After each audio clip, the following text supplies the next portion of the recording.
segundo Crônicas 7:11 diz: assim Salomão acabou a casa do Senhor e a casa do rei. Tudo quanto Salomão intentou fazer na casa do Senhor e na sua casa, prosperamente o efetuou. Quero alertar uma coisa aqui nesse verso 11, porque as pessoas às vezes cometem erros muito primários. Esse verso 11 diz que Salomão intentou fazer algo na casa de Deus e fez. Ele intentou fazer algo na sua casa, também fez. Tudo que ele quis fazer, ele foi lá e fez. Agora, tem pessoas que cometem o erro de achar que servo de Deus tem que viver em miséria. Isso não é realidade, meu irmão, não é fato. Porque a bênção da prosperidade é para os servos de Deus. E tem gente que diz que não, o líder, se vê um camarada de carro novo, pronto, problema. Não tem problema nenhum em ver um pastor, ou seja lá quem for, tenha o título que for, tem tanto título aí, isso aí não é problema nenhum. Entende? Riqueza não quer dizer nada. Para servos de Deus, riqueza não quer dizer nada. Aliás, é promessa de Deus fazer prosperar os seus servos.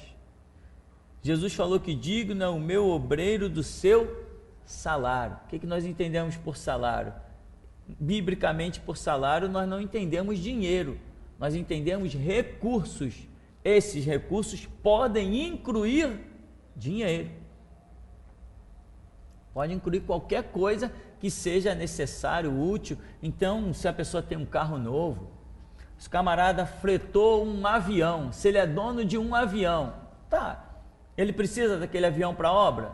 Deus deu grandes coisas, que ele tem uma frota. Se ele precisa de um helicóptero, ele tem? Mas tá, qual o problema? Ah não, o pastor tem um helicóptero. Caramba, mas ninguém está reclamando porque servos do diabo têm helicóptero. Donos de emissoras de televisão, empresários, pessoas que servem ao diabo, pessoas que têm produtos que a marca do diabo está lá nos seus produtos, pactos com o diabo, mensagens subliminares. Ninguém está dizendo, tá vendo? O cara é um servo do diabo, é um maçom e é rico. Não, mas é um pastor, tá vendo? É o pastor lá, o cara é rico. Visão errada, meu irmão. Aqui diz que Salomão fez a casa do Senhor e depois fez a casa dele. E dizem os historiadores que essa casa de Salomão não era brincadeira não, irmão. Essa casa de Salomão aqui era um show mesmo, pelo que dizem aí os historiadores, Flávio Josefo, que é o principal, e tantos outros.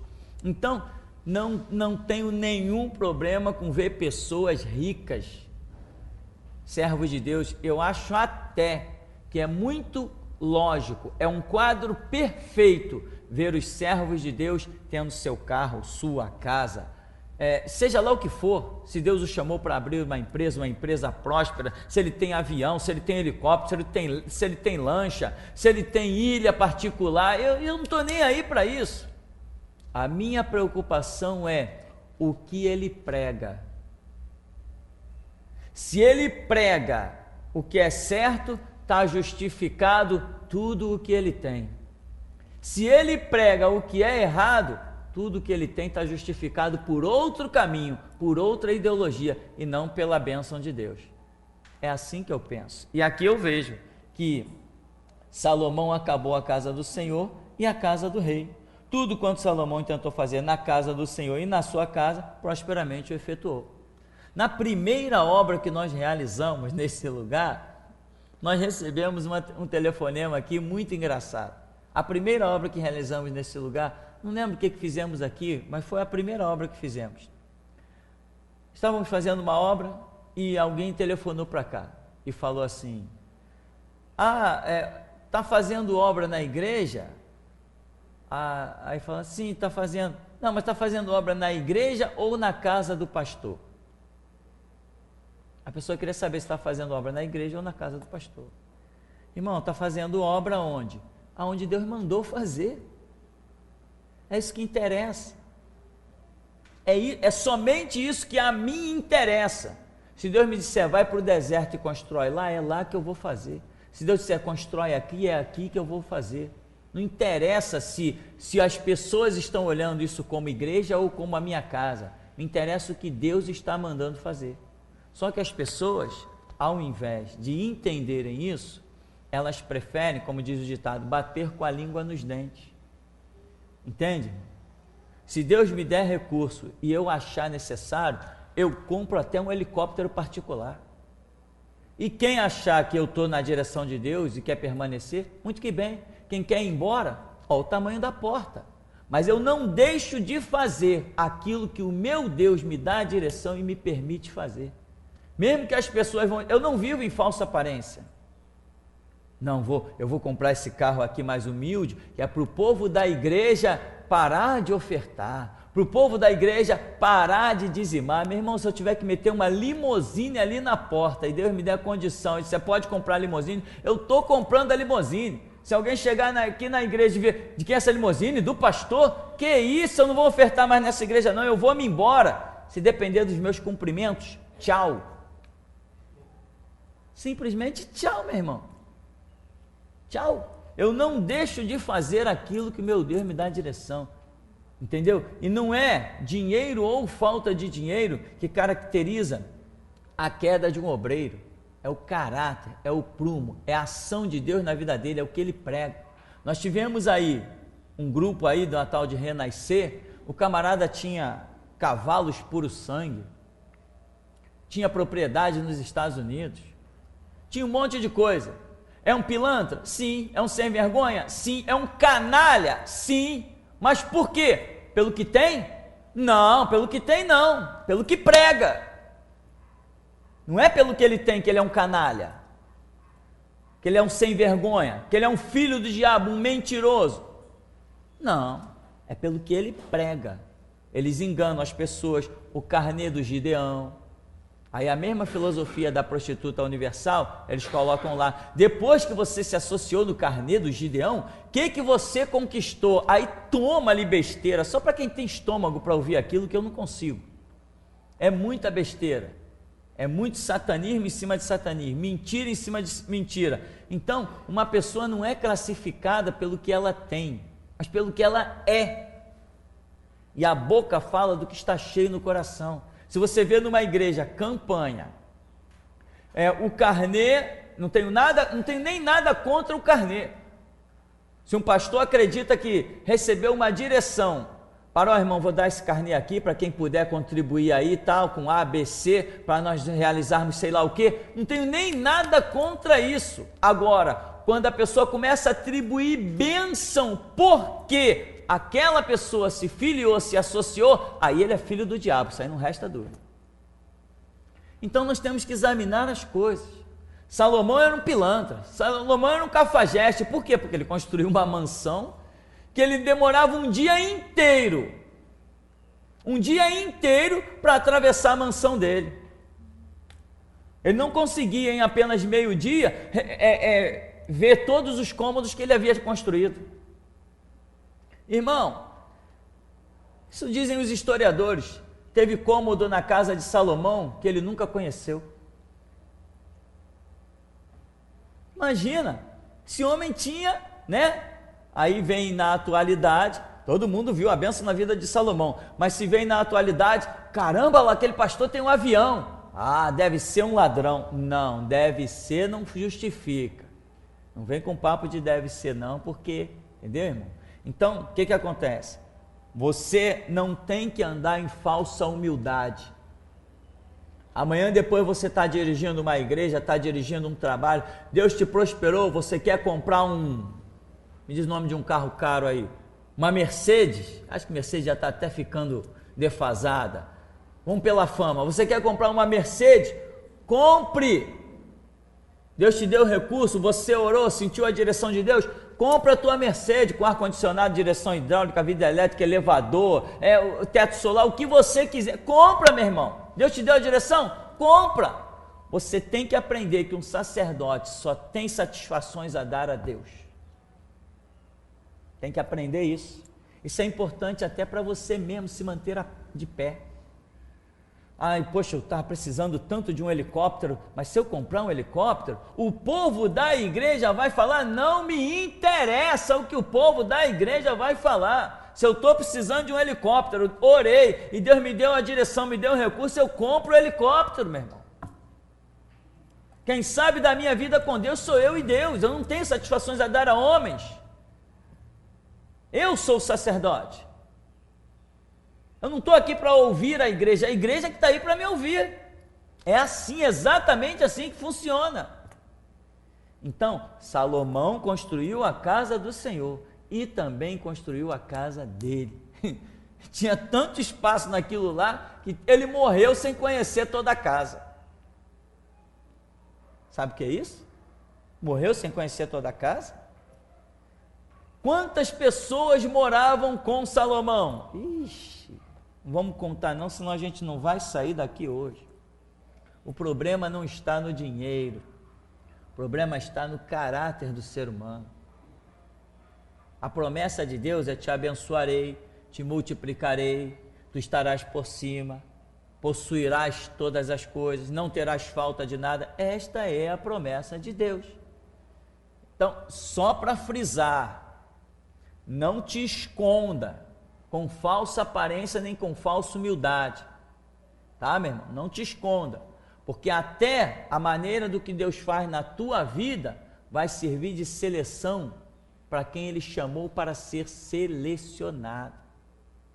Por exemplo, você acha que uma pessoa que diz um negócio dele, liga para cá e diz assim, mas a obra está sendo feita na igreja ou na casa do pastor? Você acha que uma pessoa dessa sobreviverá? Mas é claro que não sobreviverá. Não tenha dúvida. De repente já até, sei lá, se já morreu, se já se desviou. Entendeu? Às vezes, sei lá, se Deus castiga, às vezes Deus não põe para fora não. Deixa aí no banco da igreja, vendo todo mundo passar na frente dela. Vai vendo Deus abençoar um, Deus levantar outro, e ela vai ficando para trás, vai ficando para trás. Verso 12. De noite apareceu o Senhor a Salomão e lhe disse, ouvi a tua oração e escolhi para mim este lugar, para a casa do sacrifício. Se eu cerrar os céus, de modo que não haja chuva, ou se ordenar aos gafanhotos que consumam a terra, ou se enviar a peste entre o meu povo, se o meu povo que se chama pelo meu nome se humilhar e orar e me buscar e se converter dos seus maus caminhos, então eu ouvirei dos céus, perdoarei os seus pecados e sararei a sua terra. O que Deus está edificando, tudo que Deus faz, creio eu, se torna de alguma maneira um referencial para que os seres humanos atentem e para que Ele possa exercer as suas misericórdias. Então Deus constrói isso aqui, que era imenso, o templo de Salomão era algo glorioso, né? Depois lá no tempo de Ageu vai ser erguido um novo templo e vai haver uma comparação de Deus através do profeta com relação a esse templo de Salomão, em que Deus vai dizer assim, lá no tempo de Ageu, né? O que vos parece essa casa? Nada com relação àquela outra? Porque estava comparando ao templo de Salomão. Isso lá em Ageu. Isso aqui, essa casa parece nada com relação à outra, porém, nessa daqui, a glória dessa segunda casa será maior do que a da primeira. Por quê? Porque foi nessa segunda casa que Jesus Cristo foi manifesto, nos braços de Maria. Então, a glória foi maior. Ou seja, mais uma lição, a glória não está na extensão, a glória não está nas riquezas, a glória está nos projetos de Deus. Isso tudo são lições, irmão, que sustentam a alma, o ser, lições que realmente fazem um obreiro amanhã, quando você consegue se desvencilhar dos conceitos que este mundo tem para apresentar. Aí aqui então diz, se o meu povo, meu povo, que se chama pelo meu nome, ou seja, vocês estão com o meu nome sobre vocês, olha a responsabilidade, vê o que vocês vão fazer com o meu nome, né? Nós vimos que Israel fracassou, e olha o que Deus fez com eles, por eles terem envergonhado o nome do Senhor. Então, e se humilhar e orar e me buscar, é o meu povo que tem que se humilhar, o meu povo tem que orar, o meu povo tem que me buscar, o meu povo tem que se converter dos seus maus caminhos. Eu ouvirei dos céus, perdoarei os seus pecados, sararei a sua terra. Israel repousou em cima de um chamado, mas ele não entendeu o propósito do chamado, irmão. Deus os chamou não como santos, igualzinho nós, mas Deus os chamou e nos chamou para sermos santos. E o que significa a palavra santo? Separado. Como nós nos separamos? Por regras. Esse é separado, está incluído nas regras, nesses projetos de Deus. Esse aqui não está incluído. É assim que funciona. Nós nos separamos por regras. As regras do Evangelho é que nos separam, que nos santificam. Pai, santifica-os na verdade. A tua palavra é a verdade. Então, santifica-os, separa-os na verdade. A tua palavra é a verdade. Então, o que nos faz separados, santos? A palavra, a regra. Aí aqui, diz assim, meu povo que se chama pelo meu nome, se humilhar, orar. Ou seja, Israel não entendeu que havia um chamado desde Abraão, mas eles tinham que se converter dos seus maus caminhos. Eles não foram chamados e pronto, que nem, nós temos por pai Abraão, nós somos o povo escolhido, nós somos o povo santo, nós podemos fazer o que bem quisermos, o que bem entendermos. Até hoje tem pastor palhaço, que não é pastor, obviamente, porque um pastor não tem condições de burlar um conceito desse. Tem pastor pateta que diz que Israel é uma nação privilegiada porque já nasceram salvos não sei aonde, eu nunca vi inferno salvar ninguém. Que papo é esse de Israel nasceu salvo, meu irmão? Quem foi que disse essa besteira? Se Jesus disse para ele, vós tendes por pai o diabo, quem tem por pai o diabo não é salvo.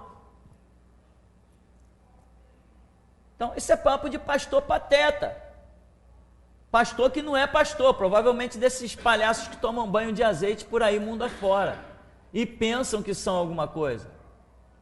Então, o meu povo tem que se humilhar, tem que orar, tem que me buscar, e tem que se converter dos seus maus caminhos. Ou seja, nós, povo de Deus, temos que examine-se, pois, o homem a si mesmo. Nós temos que nos autoexaminar. Senhor, sonda-me, vê se há em mim algum caminho mau e guia-me pelo caminho eterno. Nós temos que nos examinar e ver se nós precisamos nos converter. Não é, estou na igreja, sou salvo. Quem foi que disse que quem está na igreja é salvo?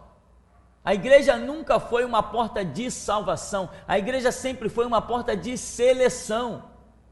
As pessoas não entram na igreja e estão salvas, isso nunca aconteceu em tempo algum. As pessoas entram na igreja para ouvir a pregação, para saber se vão se enquadrar, para daí serem ou não salvas. Não tem salvação na igreja tem seleção, e aí automaticamente acontece a condenação e a salvação. Mas a igreja, você não entra na igreja, sou salvo. Quem aqui é salvo? Só se tu permanecer na fé até o fim e morrer na fé, aí você é salvo. Mas enquanto você está vivo sobre a terra, todo dia tem um deserto para você atravessar. Todo dia você vai ter sede e vai ter que ter fé para que a rocha dê água. Todo dia o sol vai querer te queimar, você tem que ter fé para que a nuvem surja. Todo dia vai vir a fome, você vai ter que ter fé para o maná descer. Isto é deserto, a simbologia da qual hoje se encontra a igreja. E mais do que nunca hoje. Então, é se humilhar, é orar, é buscar, é se converter dos seus maus caminhos. Então eu ouvirei dos céus, perdoarei os seus pecados e sararei a sua terra. Então eu ouvirei dos céus e perdoarei os pecados e sararei a sua terra. Mas depois de quê? depois de se humilhar, depois de orar, depois de me buscar, depois de se converter dos seus maus caminhos. Tem gente que não entende. Eu oro e Deus não me atende. Ah, não? Vamos fazer um teste. Se humilha, ora, se converte dos seus maus caminhos. É regra. Isto é regra. Irmão, eu não sei o que é ter oração sem resposta. Eu não sei o que é ter oração sem resposta. Eu não sou melhor do que ninguém. Se a palavra diz que se eu me posicionar em uma posição X, Deus fará aquilo, então é regra. Eu me posiciono e Ele faz. Senão ele seria um mentiroso. Já pensou, eu sair com o meu carro aqui, estou na Avenida Brasil, a 80, 90 por hora, trava a roda do meu carro capota e eu morro. Aí eu chego lá diante de Deus, pô Senhor, legal hein? Cadê a tua promessa? Que o que habita no esconderijo do Altíssimo, a sombra do Onipotente descansará. O que você fez com ela? É impossível, meu. Agora alguns podem dizer, não, mas nós estamos no mundo, estamos sujeitos a nada, eu não sou no mundo, eu não estou no mundo, eu participo do reino de Deus, eu fui comprado com sangue, eu não sou do mundo. Não é isso que diz a Bíblia? Pai, eu lhes dei a tua palavra e o mundo os odiou, né? Vós não sois do mundo, como eu do mundo não sou. Eu antes vos comprei com o meu sangue. Eu não sou do mundo. O que acontece com as pessoas do mundo não acontece comigo. Simplesmente não acontece. Por quê? Porque eu não sou do mundo. A marquisa que vai cair, não sei daqui a que hora, lá e vai esmagar alguém lá, não vai cair na minha cabeça. E se eu estiver passando na hora, ela não cai enquanto eu estiver passando. É regra, meu irmão. É regra. 1000 cairão ao teu lado, 10.000 à tua direita, mas tu não serás atingido. Então eu volto no começo dessa aula. Nós temos um livro. A que ponto a nossa fé e crédito persistem nesse livro? É só um livro. Está escrito isso aí. Está escrito. A diferença vai ser de quem crê e quem não crê. Mas Jesus disse, não te tenho eu dito, que se tu creres, tu verás a glória de Deus? Uma coisa eu sei, que Jesus não se corrompeu e não se tornou um mentiroso. Né? Então, quando você tem fé, meu irmão, você ora coisas muito loucas.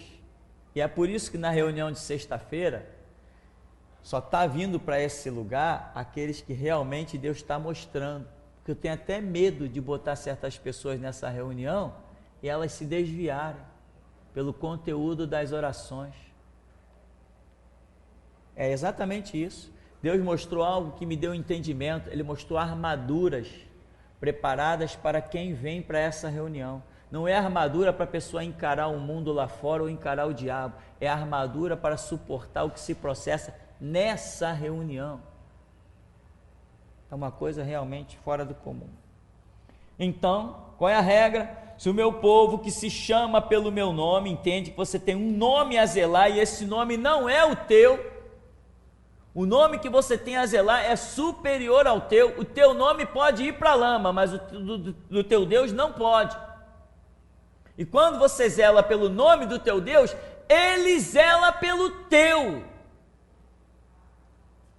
Quantas vezes eu já falei aqui que fui em lugares onde pessoas desesperadas, um oficial do corpo de bombeiro pedindo ajuda desesperado, o irmão veio aqui, cheguei lá no Rio Comprido, num hospital do corpo de bombeiro.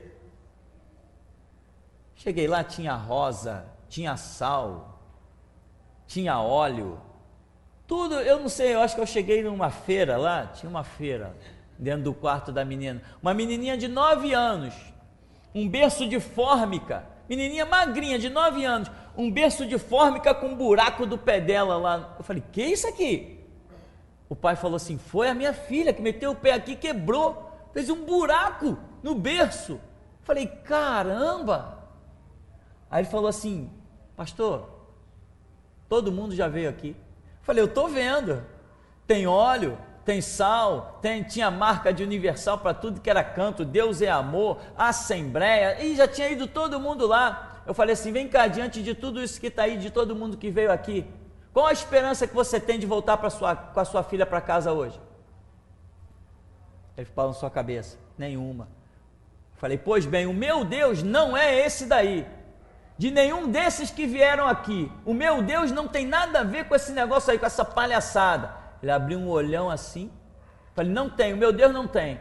Eu te digo uma coisa, eu faço uma oração aqui agora, e amanhã de manhã você está com a tua filha lá na tua casa.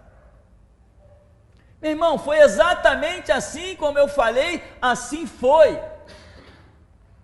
Uma menininha que tinha que vestir camisa de força nela, ela estava sob o efeito de 4 diazepam, para ficar calma, porque ninguém segurava ela. A menina olhava para a mãe e dizia assim: eu vou te matar, de 9 anos, ninguém segurava a menina teve que sair de casa para o hospital em camisa de força. Quando eu falei que ia orar, o homem falou assim: mas ela está dormindo, está sob o efeito de 4 diazepam. Falei: não tem problema não, o demônio que está aqui nela não está dormindo não, ele está me ouvindo, eu vou falar com ele. Demônio, sai. Ela tremeu, ficou. Falei: tá liberta, tá? Amanhã tu tá em casa com a tua filha. No dia seguinte, de manhã, o primeiro telefonema que eu recebo, de quem? Do oficial do corpo de bombeiro. Pastor, os médicos deram alta para minha filha. Falei: tá bom, meu irmão, beleza, Deus abençoe. Eu honro o nome do meu Deus e ele honra o meu nome. Eu não tenho glória, mas ele tem.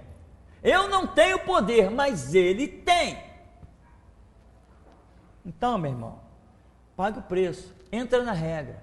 Se o meu povo, que se chama pelo meu nome, se humilhar, ninguém gosta de se humilhar na presença de Jesus, é mais glorioso do que você beber água de coco, é mais radical do que praticar windsurf. Se humilhar na presença de Jesus é melhor do que esporte radical, do que adrenalina. É algo fantástico. Mas muitos ainda não experimentaram isso. Se humilhar, orar, buscar, se converter dos seus maus caminhos, não pensa, irmão, deixa eu contar de novo essa experiência. Jesus, que hora que vai dar isso? Eu conheci um rapaz, ele acabava o trabalho, era dirigente da mocidade, ele acabava o trabalho da mocidade, no domingo à noite, ia para o Baixo Meretrício, pegava uma prostituta e ia para o hotel. E essa era a vida dele, todo domingo. Um dia, uma profeta escorou ele na rua e falou assim: olha, Deus está dizendo para você parar de fazer o que você faz, senão você vai ter uma surpresa desagradável.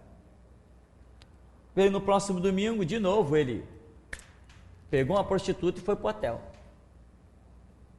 E lá foi tocando a vida dele. No outro, ele pegou uma prostituta, foi para o hotel. Quando ele ia saindo do hotel, ele sentiu um negócio, ele viu um pássaro branco grandão saindo, voando de dentro dele, todo ensanguentado. E agora, meu amigo?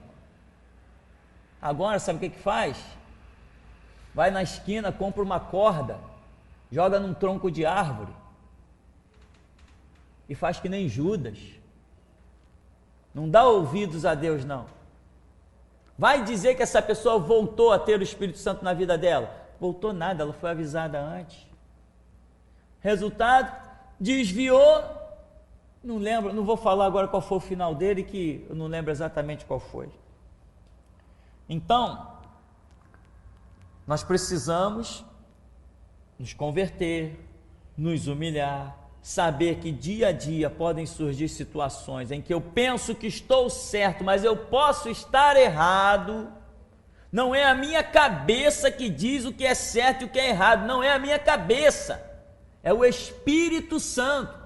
Se eu soubesse o que é certo e o que é errado, eu não precisaria do Espírito Santo, não precisaria do Evangelho. Eu sou salvo, sabendo o que é certo e o que é errado, optando sempre pelo certo. Acabou, meu caminho está perfeito. Mas se eu preciso do Evangelho, da regra, preciso do sangue de Cristo, preciso do Espírito Santo, é óbvio que eu não sei o que é certo e o que é errado. Nós já não andamos na idolatria? Já não andamos no espiritismo? Já não andamos em tanta besteirada por aí? Por quê? Porque não sabíamos o que era certo e errado. Aí eu entro na igreja, agora eu sou o dono da verdade, porque eu estou numa igreja evangélica. Não é nada disso. Se você está numa igreja evangélica, vai se humilhar, orar, buscar, se converter dos seus maus caminhos. Aí diz, eu ouvirei dos céus, perdoarei seus pecados, sararei a sua terra. Estarão abertos os meus olhos e atentos os meus ouvidos à oração que se fizer neste lugar, porque escolhi e santifiquei esta casa, para que nela esteja o meu nome perpetuamente. Nela estarão fixos os meus olhos e o meu coração todos os dias. Olha a glória que Deus implantou dentro de Jerusalém sob o domínio de Salomão. Deus está dizendo, os meus olhos estão aqui, o meu coração está nessa casa, eu estou nesse lugar perpetuamente. Ah é? Então manda os inimigos virem. Já que o Senhor está aqui, eu não preciso de armas. Eu não preciso me preparar para a guerra. Não preciso de nada, não preciso para nada. E olha só, Deus disse isso para Salomão. Eu te pergunto, qual foi a guerra que Salomão participou?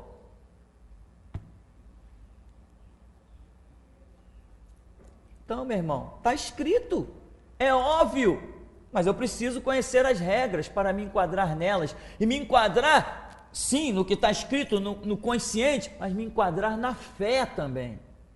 Eu tenho que me enquadrar na fé também, e Deus está falando, os meus olhos estão aqui, meu nome perpetuamente. Você já pensou Deus edificando, mandando edificar algo para o inimigo vir e destruir?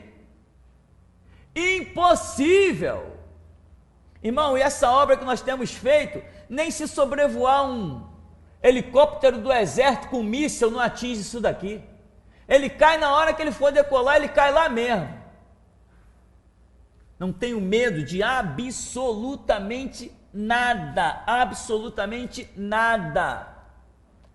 Não tenho medo de vir gente armada, não tenho medo de kamikaze, não tenho medo de homem-bomba, não tenho medo de nada. Por quê? Porque está escrito lá um negocinho tipo, Deus é o meu refúgio e fortaleza. Só por isso.